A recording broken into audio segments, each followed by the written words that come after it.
All right, so we're going to jump into materials, adding the materials to this building. But before we jump into that, there's just some small little minor touches, final touches that we need to do before we can begin to apply some of these materials. Okay, so they're very minimal.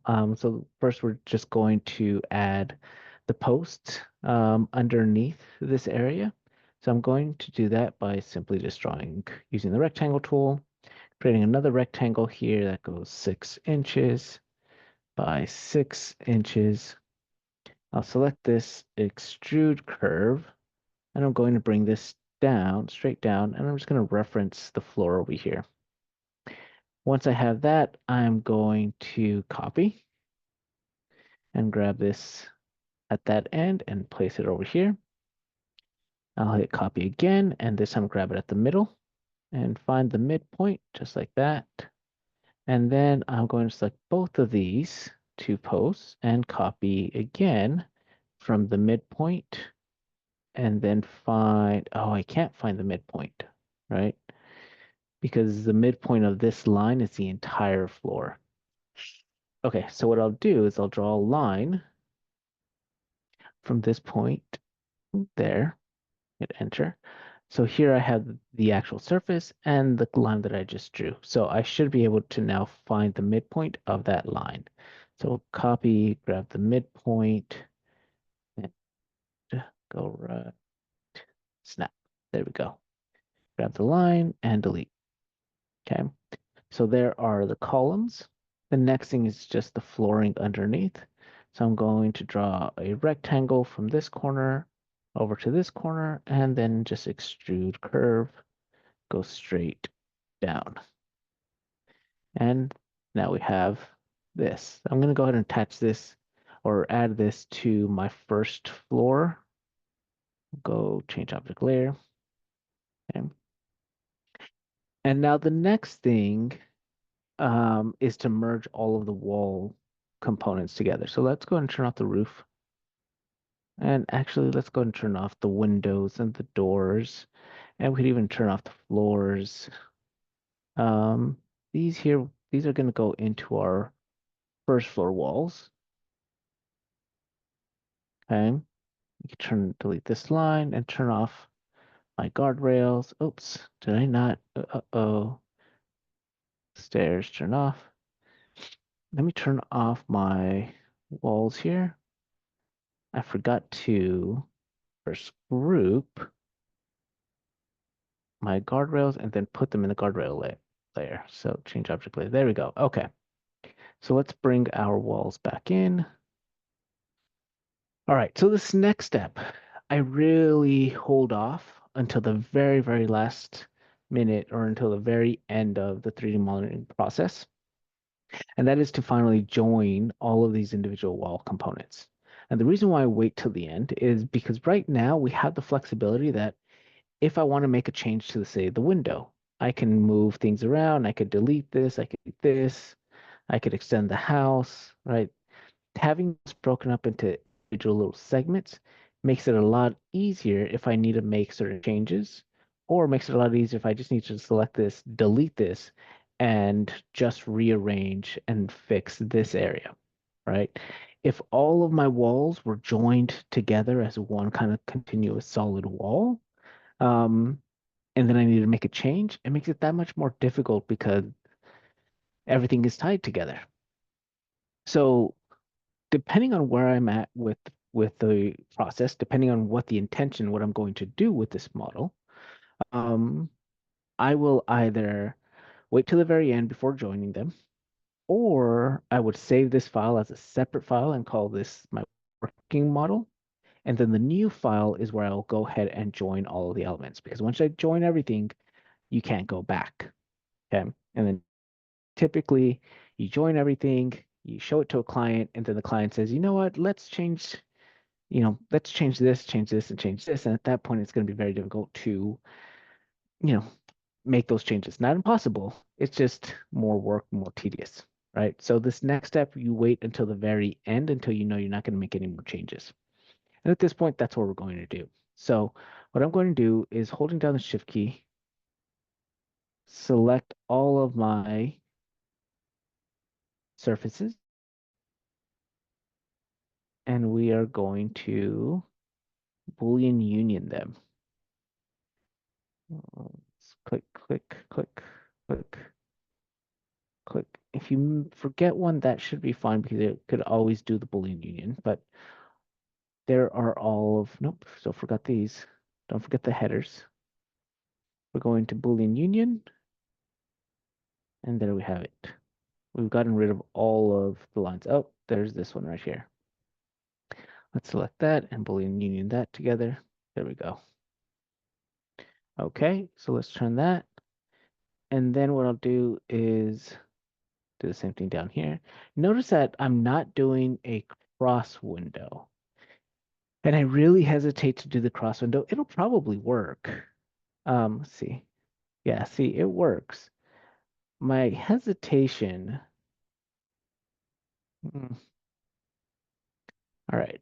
My hesitation is that I also have some lines inside here, right? Now, lines and poly surfaces are not the same thing. And so that's why I could Boolean union it and it should work. I've just had some bad experiences where sometimes the Boolean union and line work, they intersect with one another and they kind of have glitches. And especially when we're Boolean unioning something like multiple objects, the more you're asking Rhino to do, the more chances that you're going to run into some sort of glitch, some sort of little thing that just messed everything up. And then you don't realize it until, you know, hours later when when it's too late and for some reason the material just isn't applying correctly or something just isn't working correctly, right? So I just prefer to select everything that I'm going to union together and then Boolean union it. Okay. And so there we have all of the walls as one individual wall surface. Now, the last thing that I want to do is let's go to floors. Okay. We need to prepare or we need to prep our first floor. Because our first floor is going to receive a lot of different materials. Okay. We're going to want to apply material to this floor. But as you can see, the underside of this one floor is going to have different materials. So the underside here would end up having whatever exterior material I have, while the underside on the inside is probably going to have some sort of drywall. And now the top side of this surface is going to want to be one material, while this corner here is going to want to be a different material. Okay. So there's different ways we can go about doing this. However,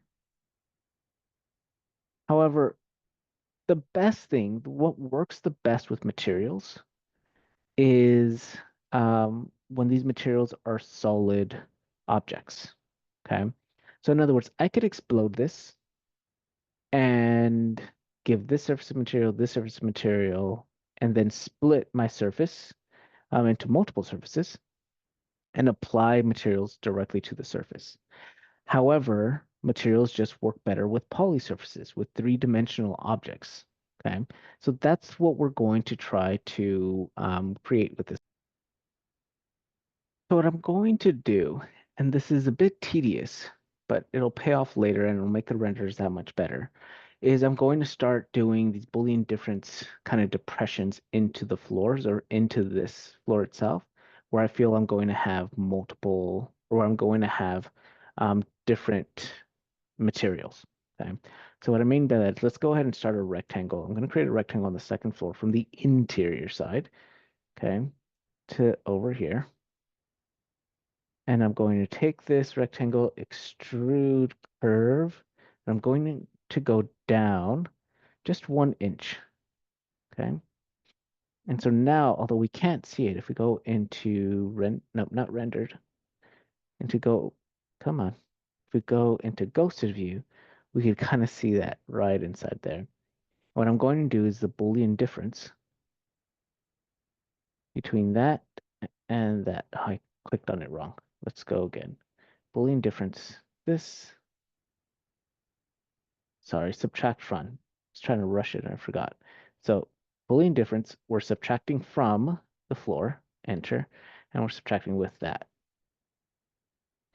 Now if we go into shaded view, we could see that there's a 1 inch piece down here, right? I'm also going to um, draw a rectangle over here. I'm going to do the same thing on this side here. Go from this corner to this corner and select that rectangle. Hold down the shift key, select that one. Extrude curve. And we're going to go down 1 inch. And we're going to do the same thing with the Boolean difference. Click there, enter, there, enter. All right. So now I can delete this line, delete that line. Right. So now I have, let's go ahead and merge all coplanar. There we go. So merge all coplanar faces to clean this up.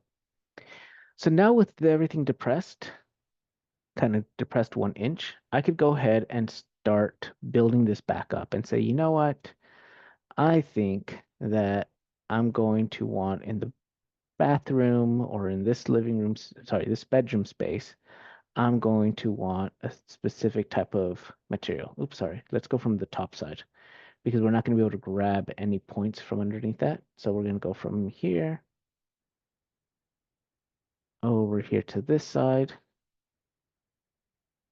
And then I'll select this and extrude curve and go down 1 inch. Okay. Now this is the tricky part. What happens at the doors? Let's go ahead and say this is let's go ahead and add a 1 inch right inside here. So select this extrude curve and we're going to go down 1 inch. Okay. So this always becomes the question. Let's say this is a tile and this is a wood floor. At what point do these two materials meet? And then the next question is what happens when the two of them meet? And this is the question everyone asks, even within the profession, right? Ideally, the best situation is that they meet underneath the door. Okay, so if we were going to place a door inside the frame here, we want the two of them to meet so that when I close the door, I'm not seeing a piece of the tile inside the living room or vice versa. If I close the door and I'm in the bathroom, I'm not seeing a piece of the wood material inside of the bathroom. So ideally, you want to meet at the middle of the wall. So I'm going to draw a rectangle here to right there, which is the middle. Extrude curve, and I'm going to bring that down 1 inch. And I'm going to actually just copy this because I grabbed it from midpoint to midpoint, so that should be the middle right there. So now what I'll do is I'll select these two. I'm going to Boolean union them, and then I'll select these two and Boolean union those. Let me delete the lines here. So now these two meet at the same place. So now when I add a material, I can easily click on this surface and add a tile, click on this surface and add the wood. Okay. Now you're going to want to do that all around the entire second floor. Okay. Or all around wherever you're going to have a split. Okay. In any of the rooms. When it comes to this space out here, you're going to want to pretty much do the same thing. But this time, instead of drawing the rectangles, what I'm going to do is actually just trace around the post here. I could draw a bunch of rectangles and Boolean union them, or I could trace the profile in the shape that I want. Oh, this is going to be a problem. Let's see if I could use, there we go. It comes straight. I'm trying to use a smart guide. Actually, let's go ahead and just go straight across.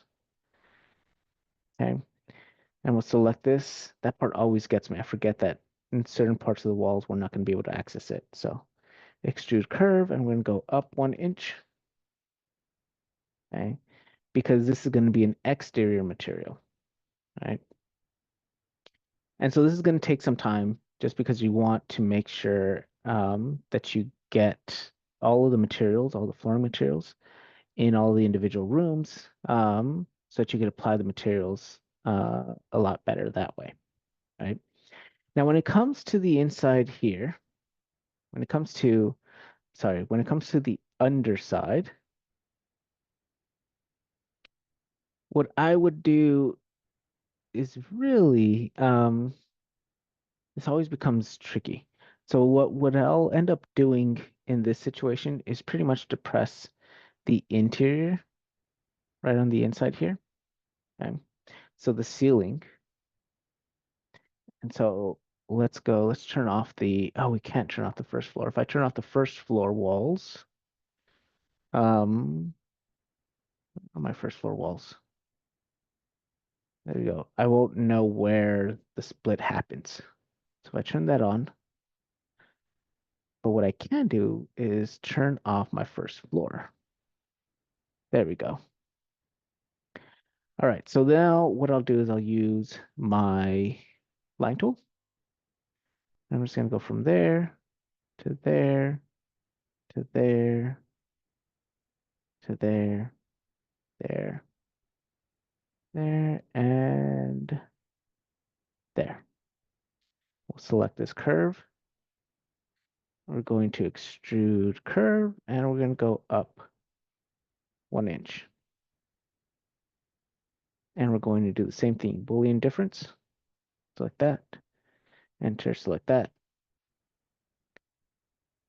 And then what I'll end up doing is selecting that curve, extruding that curve, and we'll go up 1 inch. So now I have my own material that I could add that's separate from that material. So here I could go ahead and add a color or a paint or a drywall without messing up whatever material and surface I have over here on this side. Okay. So you're going to want to spend time doing that for both mainly the second floor. If you want to have different materials on the first floor, then you're going to do the same thing for the first floor as well. But at this point from here, we should be good to go as far as adding or as far as getting into the next step.